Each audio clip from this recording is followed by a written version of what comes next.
Good afternoon, everybody, and welcome to the Wednesday or the Hump Day edition of the Israel Brief, brought to you by Lay of the Land. I'm Raleen Marks, and why don't we do like we do every day and dive right into the top stories making headlines in Israel.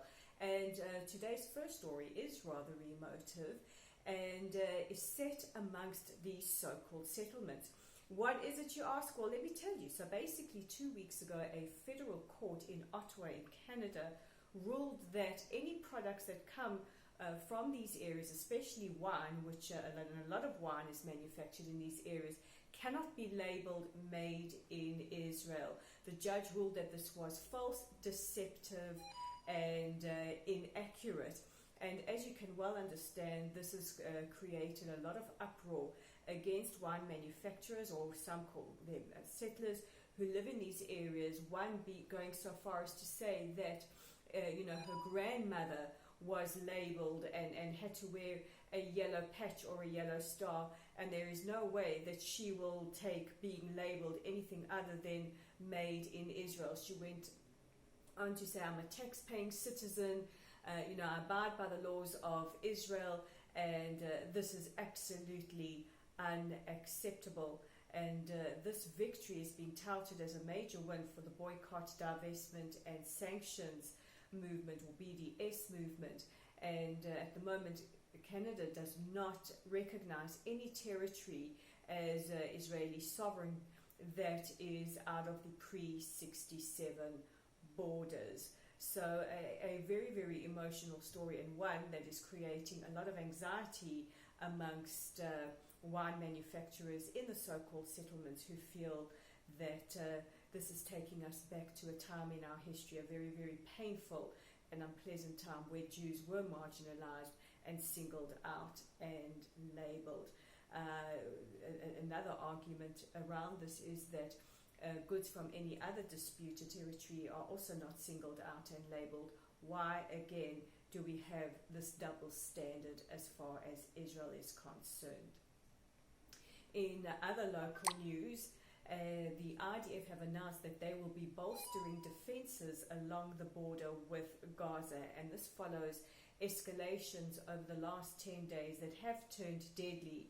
The IDF announced on Saturday that several Hamas terrorists had approached the border armed with RPG launchers, with AK-47s, with hand grenades, and opened fire, and fire was returned, killing several Hamas terrorists.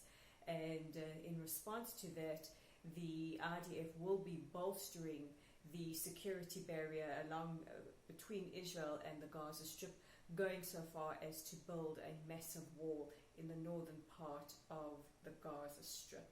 And staying with the Palestinians, and Mahmoud Abbas gave the big finger to a visiting delegation of Republican lawmakers who are in the country, following a delegation of Democratic lawmakers who he managed to find the time to meet. So while Abbas snubbed meeting these Republican lawmakers, he did send several senior Fatah officials to meet with them, and one Republican lawmaker saying, well, I guess the Republicans are not good enough or important enough for Abbas to meet. So a lot of controversy happening today. Maybe it's the heat, but tempers certainly have been flaring.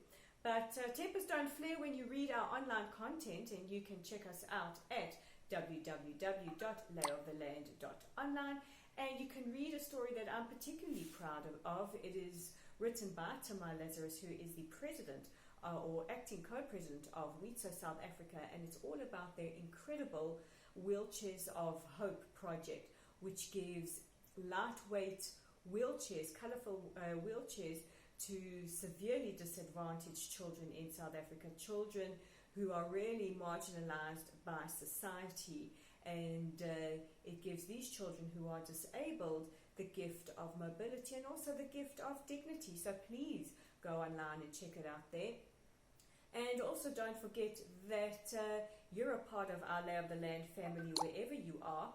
But if you haven't liked or followed us on Facebook, please join our growing Facebook family online. And also, if you prefer to view your Israel brief immediately as it's posted to YouTube, don't forget to click on the subscribe button below on YouTube. This is only for YouTube subscribers.